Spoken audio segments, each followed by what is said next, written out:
बिस्मिल्लाहिर्रहमानिर्रहीम व्यूवर्स, आप जमहूर की आवाज़ देख रहे हैं M2M पर। एक तमाशा लगाने की साजिश कहूँगा, साजिश। ये जो कौमी अदालत के नाम के पख्तून कौमी अदालत, हालांकि ये पश्तून तहफ़्फ़ुज़ मूवमेंट जिसको PTM कहते हैं,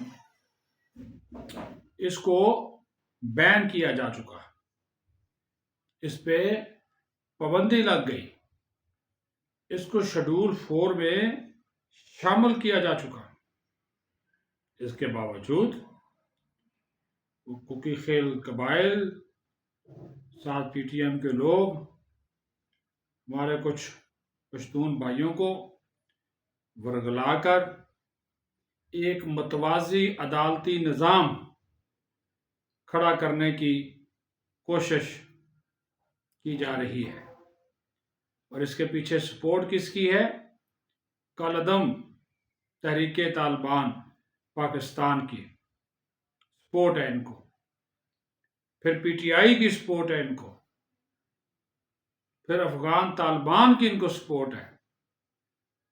जब अदालतें इस मुल्क में काम कर रही हैं, इंसाफ दे रही हैं, तो उसके पैरेलल, उसके मतवाज़ी एक अदालती निज़ाम को खड़ा करना या खड़ा करने की साजिश करना, ये मुल्क के आइन और कानून के खिलाफ है। और आज पेशावर हाई कोर्ट और खैबर डिस्ट्रिक्ट कोर्ट ने इस जिरगे के या इस पख्तून कौमी अदालत के खिलाफ स्टैंडर्ड दिया है, हुक्म इम्तनाई जारी किया है, इस वजह से कि एक तो जिस जमीन पे हो रहा है उस कबीले की वो जो जमीन ही मुतनाज़ा है, पहले तो उसका फैसला हो और उसके बाद एडिशनल अटॉर्नी जनरल ने आज पेशावर हाई कोर्ट को ये बात बताई कि PTM शेड्यूल 4 में शामिल हो चुकी है, कालअदम तंजीम है, इस पर पाबंदी है। जब जिस जमात के ऊपर पाबंदी लग जाए वो अपनी किसी किस्म की एक्टिविटी नहीं कर सकती, और PTM कोई पहली जमात नहीं है जिसके ऊपर पाबंदी लगी है। सैकड़ों तंजीमें हैं जो कालअदम हो चुकी हैं, जो दहशत गर्दी में, इंतहा पसंदी में, फ़िरका वारियत में, रियासत के मुनाफिज सरगर्मियों में मुलव्वस थे। और यहाँ पे तो गेम ही उल्टा है, फंडिंग भी बाहर से हो रही है, बयानिया भी बाहर से आ रहा है। और बयानिया है क्या? फंडिंग किस लिए?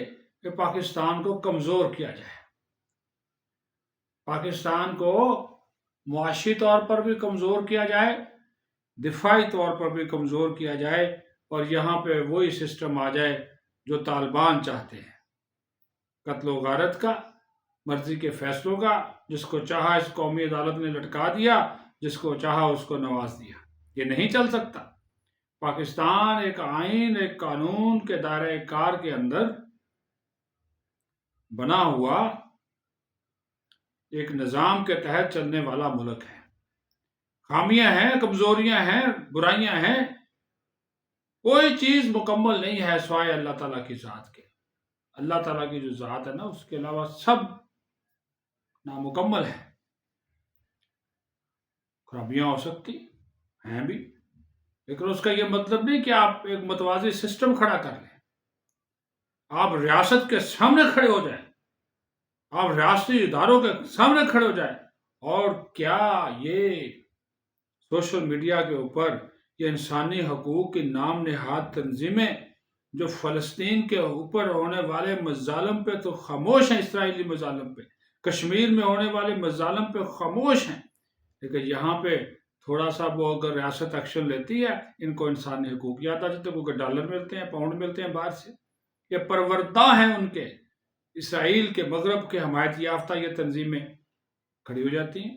ईमान हाजिर मजारी को देख लो, बाकियों को देख लो, क्या सोशल मीडिया पे तूफान बदतमीजी है। फोर्सेस ने फायरिंग कर दी, सीधी गोली चला दी, इतने शहीद हो गए, उनको शहीद करार दिया जा रहा है। وہ پی ٹی ایم والوں کو، جو کہ جس تنظیم کو کالعدم قرار دیا جا چکا، ان کے لوگوں کو شہید لکھا جا رہا ہے سوشل میڈیا پہ، آپ ان کا حساب لگائیں۔ کوئی پاکستان میں قاعدہ قانون ہے؟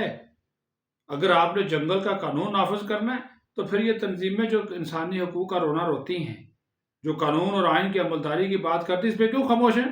کیوں نہیں بولتی؟ ایک پیرالل آپ سسٹم کھڑا کر لیں، پھر عدالتوں کو بند کریں، تالے لگائیں ان کو، ججز کو گھر بھیجیں، بٹھا دیں سب کو کرسیوں کے اوپر، یہ سارے پھر فیصلے کر لیں۔ یہ بنیاد ہے بنیادیں ہلانے کی، پاکستان کی بنیادیں ہلانے کی بنیاد ہے۔ اچھا کیا جو پابندی لگا دی، بھئی جرگے پہ کسی کو کوئی شک نہیں ہے، جرگہ ایک اچھا سسٹم ہے، فیصلے ہوتے بھی ہیں، آلٹرنیٹو ریزولوشن سسٹم، کیا عدالتیں نہیں مانتی اس کو؟ یہ جو پنچایت کا سسٹم ہے، وہ پہلے کہتے جی بیٹھ جائے صلح صفائی کر لیں، لیکن اس کے عدالتوں کے متوازی نظام لا کر کھڑا کر دینا اور عدالتوں کی طرح بیہیو کرنا، یہ قابل قبول نہیں ہے، کسی طور پہ قابل قبول نہیں ہے۔ پاکستان ایک آئین، ایک قانون، ایک ضابطے کے تحت چلنے والا ملک ہے۔ میں نے پہلے بھی کہا، خامیاں، خرابیاں، بہت اختلافات، سب کچھ ہے، لیکن یہ نہیں اجازت دی جا سکتی کہ جو جس کا دل کرے وہ کھڑا ہو اور شروع ہو جائے، ایک متوازی نظام لے آئے، انصاف کے اداروں کو لٹکارے۔ یہ پاسبل جو ہے وہ نہیں ہے۔ انشاءاللہ تعالیٰ ایسے عناصر کی ہر سازش کو مل کر جو ہے وہ ناکام بنایا جائے گا۔ پاکستان زندہ باد۔